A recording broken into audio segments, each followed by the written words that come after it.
আমরা উপরে লক্ষ্য করলে দেখতে পাবো যে আধুনিক পর্যায় সারণী।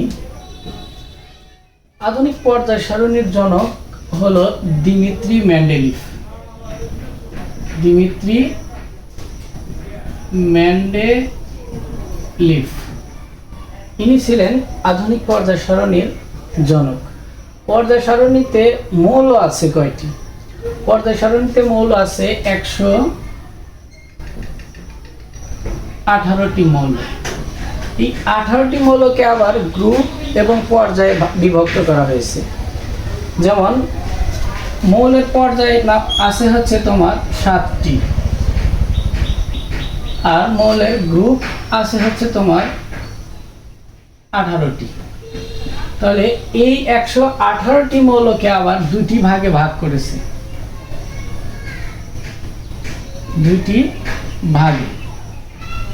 ভাগে ভাগ করছে। একটা পাওয়া যায় হচ্ছে দুটি ভাগে, একটা প্রকৃতিতে যেটা হচ্ছে পূর্বে থেকে দেওয়া বা আল্লাহ প্রদত্ত, আর আরেকটা আছে হচ্ছে তোমার ল্যাবে, সেটা প্রকৃতিতে পাওয়া যায়। প্রকৃতিতে পাওয়া যায়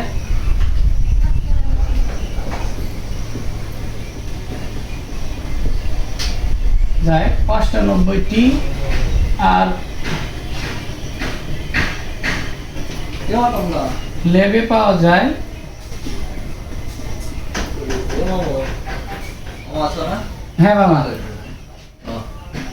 20টি মৌল। এর একটু অনলাইনে, অনলাইনে তাহলে দেখো বলতেছে যে আধুনিক পর্যায় সারণীর মৌল 118টি মৌলকে দুইটা ভাগে ভাগ করছে। একটা প্রকৃতিতে